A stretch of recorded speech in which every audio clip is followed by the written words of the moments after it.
Anak darah Maria. Demikian judul tulisan Pendeta Zakaria Jengelo di halaman Facebooknya. Tulisan tersebut kami sampaikan untuk Anda sahabat dalam info dan opini. Saya Uli Manalu. Injil Markus mencatat mengenai Maria terkait dengan penolakan umat kepada Yesus di Nazaret. Markus 6 ayat yang ketiga mencatat demikian. Bukankah ia ini tukang kayu, anak Maria, saudara Yakobus, Yoses, Yudas, dan Simon? Dan bukankah saudara-saudaranya yang perempuan ada bersama kita? Rupanya warga Nazaret mengenal Yesus lebih sebagai anak Maria. Bandingkan sebutan dalam agama Islam Isa bin Maryam daripada anak Yusuf. Injil Yohanes tidak menulis nama Maria, melainkan sebutan Ibu Yesus yang dicatat hadir pada acara pernikahan di Kana, di mana Yesus melakukan mujizatnya yang pertama. Yohanes 2 ayat 1-11, dan saksi langsung penyaliban Yesus saat mana Yesus memberi tanggung jawab kepada murid yang dikasihinya untuk mengurus ibunya. Yohanes 19 ayat 25-27. Injil Matius menokohkan Yusuf. Setelah mencatat Maria sebagai tunangan Yusuf yang hamil, selanjutnya mencatat pergumulan Yusuf yang berniat memutuskan tali kasih mereka karena mengetahui Maria hamil sebelum mereka menikah. Tetapi malaikat Tuhan menemui Yusuf dalam mimpi untuk mengubah niatnya.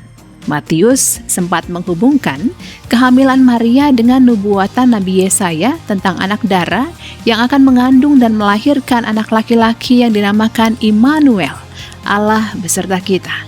Matius 1 ayat 23, Yesaya 7 ayat 14. Injil Lukas meriwayatkan Maria, ibu Yesus, dalam gambaran yang nyaris mengaburkan sosok manusiawinya sebagai gadis belia yang mendadak hamil di luar nikah.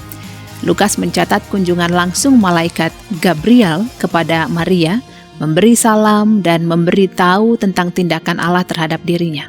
Reaksi Maria atas berita malaikat adalah bertanya, bagaimana hal itu mungkin terjadi? Karena aku belum pernah bersetubuh.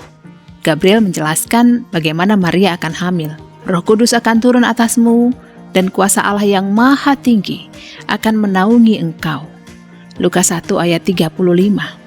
Dan menyampaikan juga bahwa kerabat Maria, Elizabeth, juga sedang hamil di hari tuanya. Maria bertanya atas hal yang tidak masuk akal mengenai kehamilannya dan dia mendapat penjelasan yang rupanya cukup memuaskannya. Maria mendengarkan, bertanya, percaya dan memutuskan menerima rencana Tuhan yang disampaikan malaikat Gabriel. Sahabat, sikap Maria berbeda dengan sikap Imam Zakaria yang diriwayatkan Lukas dalam perikop sebelumnya. Dia tidak percaya pada pemberitaan malaikat sehingga meminta tanda. Bagaimanakah aku tahu bahwa hal ini akan terjadi? Sebab aku sudah tua dan istriku sudah lanjut umurnya. Lukas 1 ayat 18. Tanda yang diberikan malaikat adalah si imam akan bisu sampai putranya dilahirkan. Dalam kisah Injil Lukas, kita tidak menemukan bagaimana sikap orang tua Maria menghadapi kenyataan anak gadis mereka itu hamil. Dalam keberagaman legalistik Yahudi, di bawah para imam dan ahli Taurat pada masa itu, pastilah hamil di luar nikah menjadi suatu kasus yang perlu penyelesaian agama oleh keluarga sebagaimana mestinya. Hukum Taurat sangat keras terhadap dosa perzinahan.